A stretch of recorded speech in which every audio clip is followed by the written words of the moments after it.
এই যে গণভোটটা বাংলাদেশের মানুষ কিছুতেই বুঝতে পারছে না। হ্যাঁ আর না তো যে কোনো একটা বিষয় দেয়া যায়। এরা চারটা বিষয়কে উপস্থাপন করেছে, কিন্তু এই চারটা বিষয়ের ভিতরে 87টা বিষয় লুকিয়ে আছে, যেটা কেউ বুঝতে পারছে না। একজন খেটে খাওয়া মানুষ, একজন রিক্সা চালক, একজন ভিক্ষুক, যে লোকটা তেমন একটা লেখাপড়া করেনি, তিনি বুঝতেই পারছেন না এতগুলা বিষয় কি।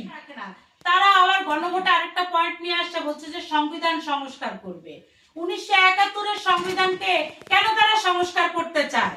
তারা কেন জুলাই সনদকে বাস্তবায়ন করতে চায়? আমরা কি দেখিনি এই 17 মাসে জুলাই যোদ্ধারা কিভাবে চাঁদাবাজি করেছে? মরে গিয়ে এই জুলাই যোদ্ধারা আবার ফেরত এসেছে।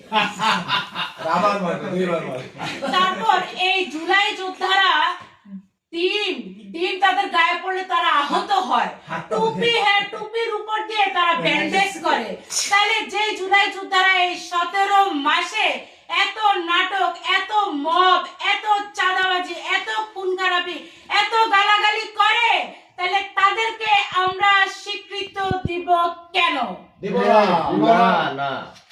আমাদের 1971-এর যে মহান মুক্তিযুদ্ধকে যারা মুছে ফেলতে চেয়েছিল, সেই রাজাকার বাহিনীদেরকে আমরা জায়গা দিব কেন?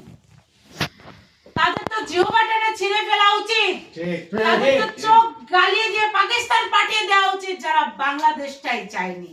তারা আবার রাজনীতিতে পাল্লা নিয়ে নামে, পাল্লা দিয়ে আল্লাহর দোহাই দিয়ে।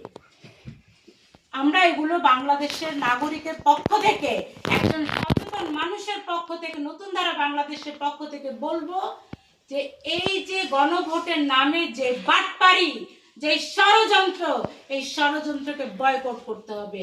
বাংলাদেশের 20 কোটি জনগণের একজন মানুষও বুঝতে পারছে না তিনি কেন হ্যাঁতে ভোট দিবেন, তিনি কেন নাতে ভোট দিবেন। তাদের ভোট দেয় উচিত না, কারণ এতগুলো বিষয় নিয়ে তো আর গণভোট হয় না। তাহলে সহজভাবে নোবেল বিজয়ী ইউনূস সাহেব আপনি বলেন যে আপনি আগামী 50 বছরের জন্য বাংলাদেশে থাকতে চান, মানুষ হ্যাঁ ভোট দেখ বা না ভোট দেখ, সহজ।